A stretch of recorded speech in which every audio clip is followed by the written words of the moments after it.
दोस्तों ये जो कवर टूटता है वो इसी कारण से टूटता है। तो देखिए अभी हमारा कहीं से भी कोई क्रैक वगैरह नहीं आया, कहीं से कोई टूटा नहीं है। तो पंखे का काम करते हैं तो इस प्रकार से 2 टूल अपने पंखे को खोलने के लिए हमेशा अपने पास में रखें ताकि आपका पंखा टूटने से बचे और इसके अंदर स्क्रैच वगैरह ना लगे। तो दोस्तों क्या आपको भी पंखों की बॉडी कवर को खोलने में दिक्कत होती है? इसकी बेरिंग अगर फंस जाए इसके सीट के अंदर स्टैंपिंग के साथ में, तो उसको किस प्रकार से खोलना चाहिए कि हमारी बेरिंग के जो सीट है यानी कि बॉडी का जो कवर का जो सीट है बेरिंग का वो टूटे नहीं, उसके अंदर कोई क्रैक ना आए। और दोस्तों पंखे की बॉडियों के अंदर जो हमारे पास आते हैं रिपेयर होने के लिए, नए से नया आ जाए या पुराने से पुराना आ जाए, तो उसके अंदर जो स्क्रैच लग जाते हैं, तो स्क्रैचेस लगने से हम किस प्रकार से बचा सकते हैं? पंखे की मोटर जिस हाल में भी आई है, नई है तो नई रहे, पुरानी है तो पुरानी तो रहेगी ही, लेकिन दोस्तों उससे ज्यादा बुरी हालत इसकी ना हो पाए तो पंखे की मोटर को खोलते समय किन बातों का ध्यान रखना चाहिए, किन तरीकों से हमें इसको ओपन करना चाहिए, क्या तरीका है इन सब का, चलिए आपको बताते हैं। वीडियो शुरू करते हैं। मैं हूं रामू प्रसाद और आप हैं ऐसी सॉल्यूशन यूट्यूब चैनल पर।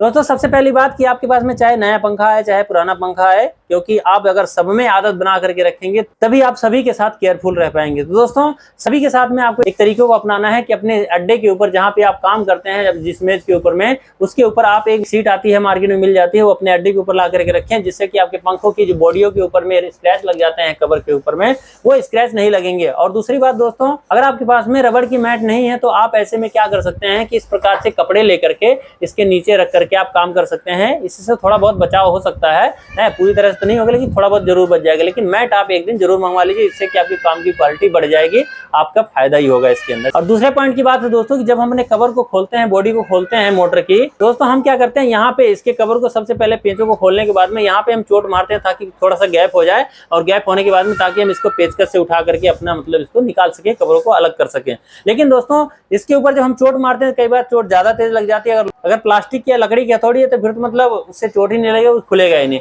लेकिन अगर लोहे की हथौड़ी से जब आप इसके ऊपर मारते हैं तो यहाँ पे स्क्रैचेस पड़ जाते हैं, निशान पड़ जाते हैं, जैसे कि आप देखेंगे इसके ऊपर पड़े हुए मिलेंगे आपको। देखिए यहाँ पे आपको स्क्रैचेस मिल जाएंगे हथौड़ी के, ठीक है। तो दोस्तों इसके ऊपर जो निशान पड़ जाते हैं तो इसके अंदर पड़ने वाले इस निशान को हम कैसे बचा सकते हैं, चलिए अब आपको ये तरीका बताते हैं। दोस्तों हमारे पंखे का जो कवर होता है इस तरह से देखिए चिपका हुआ रहता है बहुत बुरी तरह से। अब इसको दोस्तों अगर हमें निकालना है तो हमें सबसे पहले हमें इसको खोलना पड़ेगा। कई बार दोस्तों जब मिस्त्री इसको खोलते हैं तो क्या होता है कि यहाँ पे निशान पड़ जाता है बहुत बुरी तरह से, ठोक ठोक करके निकालते हैं, यानी कि वो इस तरह से हथौड़ी लेते हैं, हथौड़ी लेकर के पहले इसको ऐसे ऐसे मारेंगे इसके ऊपर। मारने से क्या होता है कि इसके ऊपर निशान बन जाता है और हल्का सा ये गैप हो जाता है। जब इसके अंदर गैप हो जाता है तो वहाँ पे पेचकस डाल करके इसको उठा देते हैं। लेकिन दोस्तों मैं आपको बताऊँ ये तरीका सही नहीं है, इस तरीके का इस्तेमाल आपको नहीं करना चाहिए इन दोनों कवरों को खोलने के लिए, निकालने के लिए। तो दोस्तों इसके लिए आपको इसको इस प्रकार से एक कील या इस प्रकार से आप देख लीजिए स्टड ले लीजिए, एक बोल्ट ले लीजिए, एक लंबा सा पतला सा, जो कि आपका इसके अंदर चला जाए यहाँ पे, ठीक है। चूड़ी में ना फंसने पाए बल्कि इसके नीचे वाले हिस्से पे जाकर के अटके, तो वहां पे आपको इसको लगाना है। सिंपली क्या करना है, एक बंदे को आप बुला लीजिए, यहाँ पे ऐसे पकड़ लेगा और उसके बाद पकड़ने के बाद ये जो आपका नीचे लगा हुआ है यहाँ पे आपको इसको अलग करने के लिए, देखिए अभी चिपका हुआ है, इसको जब हम यहाँ पे ऐसे करके ऐसे मारेंगे तो देखिए अपने आप ही कई बार अगर लूज रहता है तो ये ऐसे निकल जाता है। लेकिन दोस्तों जब इसके ऊपर हथौड़ी मारते रहेंगे तो ये निकलता नहीं है, उसमें फंसा रहता है, ठीक है दोस्तों। हल्का सा मारने से ही ये निकल गया, देख सकते हैं पूरा अच्छे से। अब दोस्तों यहाँ पे देखिए जुगाड़ किया गया है, ये जुगाड़ ज्यादा दिनों तक चलता नहीं है। देखिए यहाँ पे स्टैंपिंग लग रही थी तो ये जुगाड़ चलता नहीं, कपड़े उपड़े लगा के कभी भी आप काम मत कीजिएगा।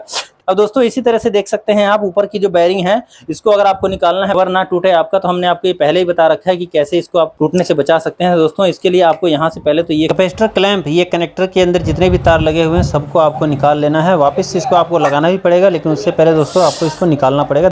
और उसके बाद दोस्तों आपको इसको रख लेना है इस तरह से नीचे, और यहाँ पे देखना है नीचे वाले हिस्से पे, जैसे वो जो नक्का आपको नजर आ रहा है टिक्की सी, वो है जहाँ से लग रहा है कि वहाँ पे नट लगाने के लिए छोड़ा गया है, तो उस पर आपको रखना निशाने पे। और उसके बाद में इस प्रकार से एपी का जो सपोर्ट होता है वो ले लेना है, और इसके अंदर आपको सिंपल उसी स्थान पे रखना है ऐसे, और रख करके नीचे वाले कवर निकालने के लिए उसी पे रखना है आपको, साइड में नहीं रखना।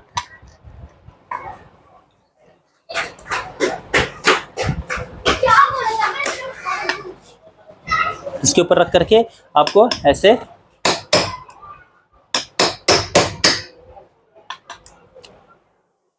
साइड में चला जाएगा तो कवर टूट जाएगा, इसलिए आपको उसी के ऊपर रखना है। आप चाहें तो इसके अंदर कोई ऑयल वगैरह भी डाल सकते हैं ताकि ये थोड़ा सा नरम हो जाए। जैसे अपने पास WD-40 भी आता है, और आराम आराम से इसको निकालना होता है। ये दोस्तों ये तरीका इसलिए अपनाया जाता है ताकि इसका जो कवर है वो भी ना टूटे और इसकी जो वाइंडिंग के पेपर हैं दोस्तों, जिसकी हिट हो जाते हैं चलते चलते, ये पेपर भी ना झड़े, इसलिए इस तरीके का इस्तेमाल किया जाता है।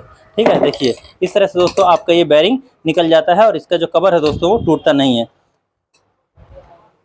नहीं तो दोस्तों ये जो कवर टूटता है वो इसी कारण से टूटता है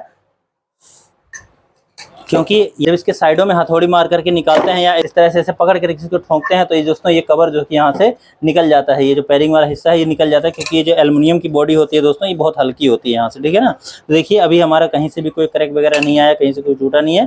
तो दोस्तों अगर आप पंखे का काम करते हैं तो इस प्रकार से 2 टूल अपने पंखे को खोलने के लिए हमेशा अपने पास में रखें, ताकि आपका पंखा टूटने से बचे और इसके अंदर स्क्रैच वगैरह ना लगे। दोस्तों कैसी लगी आपको हमारी जानकारी, कमेंट करके मुझे जरूर बताइएगा। चलिए दोस्तों मिलते हैं नेक्स्ट वीडियो में, तब तक के लिए नमस्कार, जय श्री राम।